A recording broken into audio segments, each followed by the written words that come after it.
আওয়ামী লীগের যারা হয়তো সরাসরি কোনো বড় পদে ছিলেন না, যারা মন্ত্রী এমপি হন নাই, যারা ২৪-এর গণ অভ্যুত্থানের কোনো রকম কোনো দায় বা কোনো রকম কোনো মামলা তাদের উপরে নাই, কিন্তু তারা আওয়ামী লীগের ব্যাপারে সফট কর্নার ধারণ করে, এরকম মানুষ এই জোটের মাধ্যমে আসতে পারে, নিশ্চয়ই আসতে পারে। দুই হচ্ছে, নির্বাচন বানচাল করবার ব্যাপারে আওয়ামী লীগের একটি পরিকল্পনা আছে। এটা আমি বলছি না, বা এটা মানে আর কেউ বলছেন, এটা একেবারে স্বয়ং শেখ হাসিনার সন্তান সজীব ওয়াজেদ জয় তিনি তার যেই ইন্টারভিউ দিয়েছেন সেখানে তিনি পরিষ্কার বলেছেন যে এই নির্বাচনকে আমরা বানচাল করতে চাই যদি সেটা আওয়ামী লীগকে ছাড়া হয়।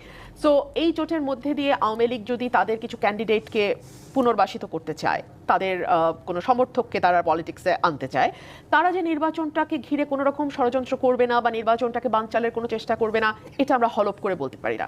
But at the same time আমি কিন্তু ডে ওয়ান থেকে একটা কথা বলেছি, পলিটিক্যাল পার্টি আপনি কাগজ কলমে নিষিদ্ধ করে কোনো লাভ হবে না।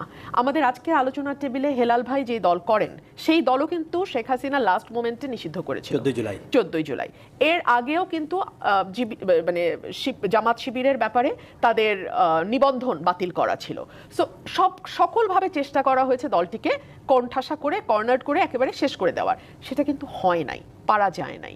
এত বছর জুলাইতে অগাস্টে নিষিদ্ধ হয়েছে, বা যেই দলটির কার্যক্রম 15 বছর ধরে নিষিদ্ধ ছিল, তারা কিন্তু প্রবল প্রতাপে রাজনীতির মাঠে কাজ করে বেড়াচ্ছে।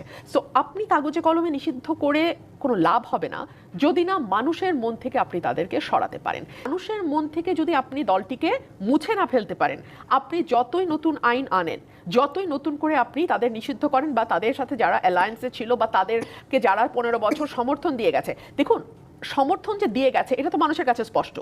সংসদে যে তারা বিরোধী দলের নাটক করেছে তা 15 বছর, এটাও তো স্পষ্ট। কিন্তু তারপরেও যদি মানুষ তাদেরকে ভোট দেয়, আপনি আমি বা নির্বাচন কমিশন কি করতে পারে?